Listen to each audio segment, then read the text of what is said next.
My name is Jake Rock, and this is my presentation on conscientization. So, what is conscientization? This term was popularized by Paulo Freire in the 1970s. He defined this as learning to perceive social, political, and economic contradictions and to take action against the oppressive elements of reality. And then this relates back to Marxist views that there's the oppressors and the oppressed, and that the oppressors have the power and they control that power over the oppressed, and that the oppressed should ultimately take action and overthrow to create a better life for themselves. And that is basically what Freire is going to. So that's kind of the background where Freire would probably get his beliefs from. So source one. The fictional piece that I used were The Hunger Games by Suzanne Collins. So there are three books that Suzanne Collins wrote. The Hunger Games, which released in 2008. The second book was Catching Fire, which released in 2009. And then Mockingjay, which released in 2010. So these three books they represent conscientization by, it starts off, there are 12 different districts, and then there's the capital, and the capital represents the oppressors, and then the 12 different districts represent the oppressed. So basically, the capital controls everything. They control through fear. They control through violence. If people don't listen, they get wiped out. And there used to be a 13th district, and that was wiped out. And they use that as a way to intimidate and hold their power over these citizens. And ultimately, Katniss, the main character, she is the sign of hope. She's the one who kind of creates the rebellion, the one who ultimately leads the oppressed to overthrow the oppressors. And then this basically this relates back just by this, because it shows the power, that shows the oppressed, the oppressors.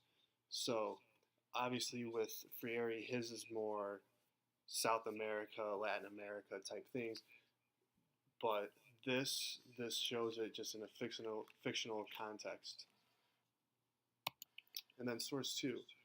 This was a work actually by Paulo Freire. So this is nonfiction. He wrote this in 1970.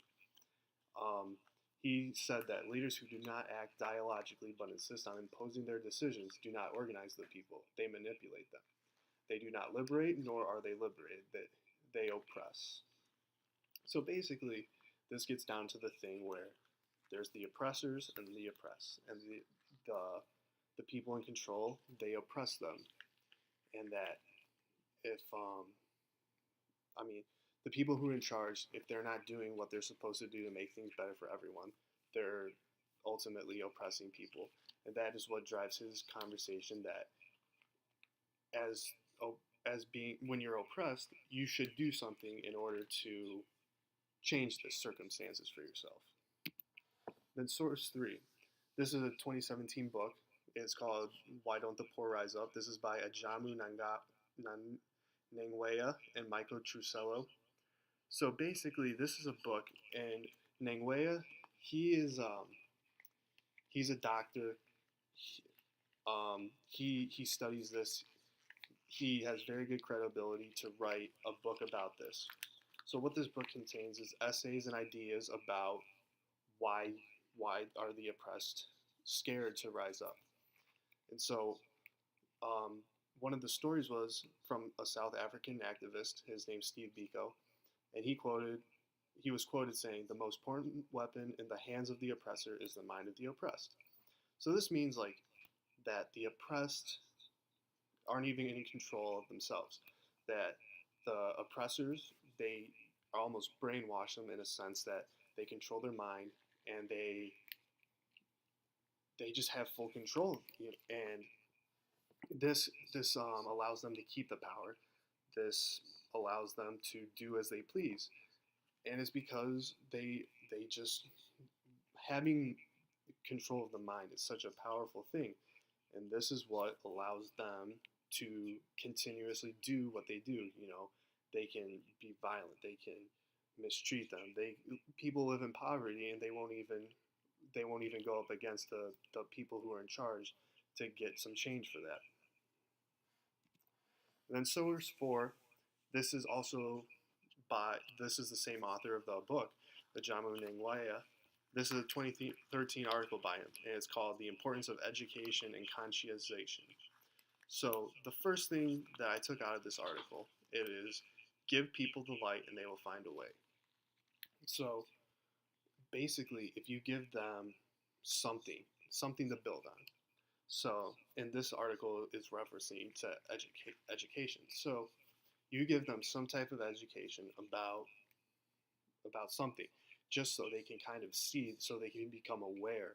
Because this whole thing, this whole term of conscientization refers to not being aware and becoming aware, to become aware of what is going on, what is wrong with the whole situation. So you come in, you give people the light, you give them a little bit, and then eventually they will find a way. And then this goes back, and then the second one is education has long been an instrument for igniting the passion for emancipation. So the education, you educate people, you make them aware. This will allow them to create their own views, to see what is wrong. And then they can go and they can ultimately do what they think is right, rebel, and get a situation that is better for them. And then complications that I found during my research. It's a big topic. It's a very broad topic, and there's a lot going on. And then it was a short time frame, but I still feel like I got a very good amount of research, and it's a very interesting topic. And then another complication is just picking what I want to talk about. There's a lot you can talk about. You can talk about the political or the social aspect, and then so basically I narrowed it down. I wanted to talk about how there's the Marxist views, how that plays a role in it, the oppressors and the oppressed, and then how you can kind of how how that um,